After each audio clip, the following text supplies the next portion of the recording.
Guys, you know what time it is. We've got 6 things that you should know. And number 1 on our list today, when your mail carrier shows up today, make sure that you pop your head out and give them a big thank you, because today is a National Thank a Mail Carrier Day.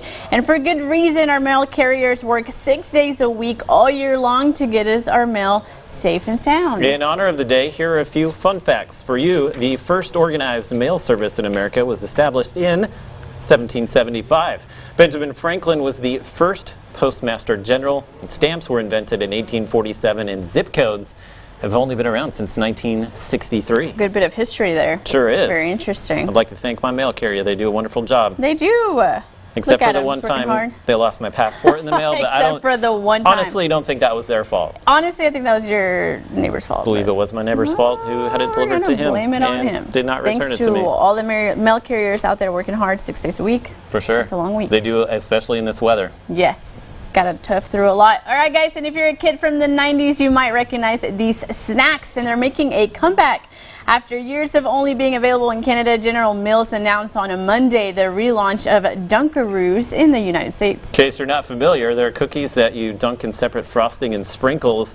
You should see them on store shelves this summer. Dunkaroos will be available in their most popular flavor, vanilla cookies with vanilla frosting and rainbow sprinkles. Do you remember these things? No, I am a 90s baby, but I don't remember Same here. Dunkaroos. I don't believe I've ever had them, so we will have to find some. Yeah, you know what was my favorite childhood thing? It was the Kinder little chocolate eggs, which they don't make them the same anymore. They're totally different. They're so good. My girl Tiffany is right here on the floor saying, yes, those were so good. Like the cream-filled, like Easter type ones? No, they had a little toy inside, and it was just like a chocolate egg. Kinder made them, and they still make them now, but they're a lot different. They're not the same. The chocolate doesn't taste the same. Man, so good.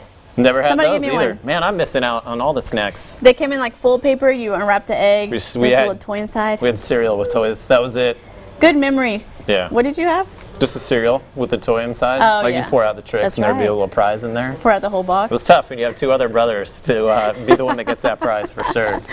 All right, guys, and the BlackBerry, or rather new versions of the iconic full keyboard smartphone, may be disappearing once again. The company that makes the BlackBerry says that it's going to stop selling them in August. The company's partnership with BlackBerry has ended, and it no longer has the rights to design, make, or sell the devices. BlackBerry stopped making its own smartphones in 2016 and outsourced production to TCL Communications for a fixed period. It's unclear whether BlackBerry will partner with another company to continue selling the devices. TCL will continue supporting existing devices with customer and warranty service until 2022. Did you have a BlackBerry? I never did, but I remember the first time one of my friends came in wherever we were with the BlackBerry, and it may have been just like he arrived on a spaceship. It was the first phone we ever saw that had email and the internet. Yeah. You're like, what is this witchcraft? I was a BlackBerry fanatic. I loved my BlackBerry. I bet you were. And you know, I would just go to town typing on that little keyboard, and those little keys were so loud. You're really good at typing on the phone now, and that's why.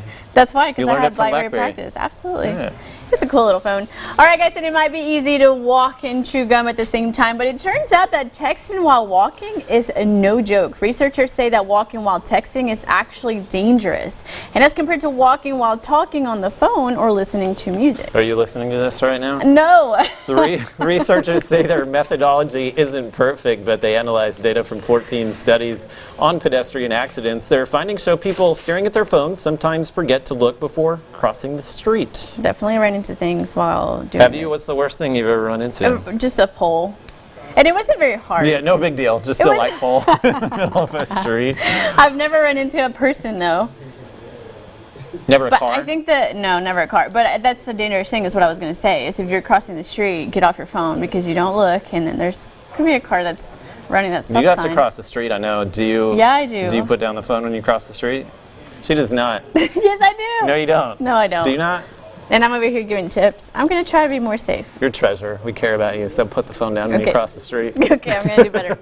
And here's another study for your Tuesday. The right playlist can do more than just motivate a good workout. According to a new study, high-tempo music can inspire you to exercise harder, getting a better result. So researchers found that music equal to about 170 beats per minute can boost your cardio benefit and make you feel less tired. That's exciting. The study's author said listening to high-tempo music while exercising resulted in the highest heart rate and lowest perceived exertion compared with not listening to music. The benefits were during endurance exercise like brisk walking, running, biking, and swimming, and not as good for exercises like weightlifting and high-intensity interval training. You're lifting weights now.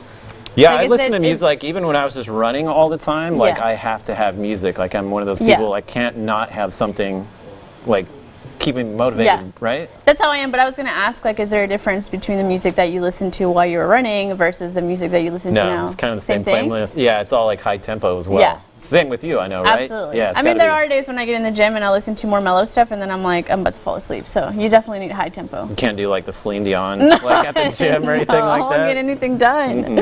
All right, guys, and last on our list is your feel-good story of the day. There's a little boy who got a surprise after he lost his teddy bear on an airplane. Brooke Katz has the heartwarming story from Texas.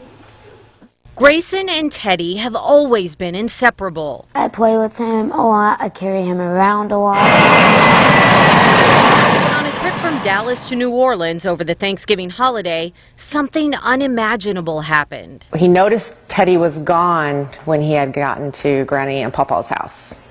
And that's when the hunt for Teddy began. Mom Christina posted to Southwest Airlines' Facebook page, hoping someone would find her son's best friend. I called the baggage claim area, the TSA. I called the Lost and Found in New Orleans. You know, every day a package would show up. Is that Teddy? And it was traumatizing. I freaked out. Yes. A month passed. No Teddy. But just this month, Grayson got a surprise from Southwest. A new bear whose adventure to his new home was a story all of its own, all documented for Grayson to see. I felt happy because I know they cared a lot about me, and I have some flight attendant bears too. His new friend named Jack. Because he looked like a Jack to me. Just a boy and his bear, 7. ready for new adventures and grateful for the kindness that brought them together. There's a reason why they have that heart on their airplanes. Because they care about people. Right.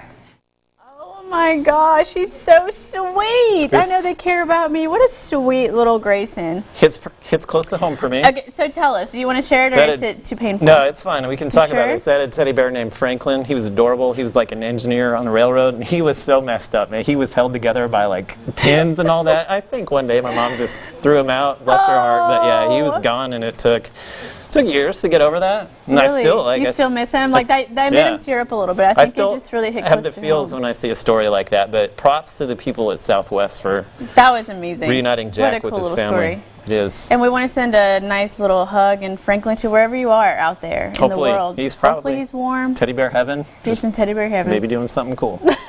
We can only hope. Stick around, guys. We're focusing on the best parts of our city when we sit down with the social goats after the break. And later, Fernanda telling you how to get rid of under-eye bags and wrinkles in minutes. And also, it's Tuesday, so that means we've got furry friends in the studio to stick around to meet them. We'll be right back.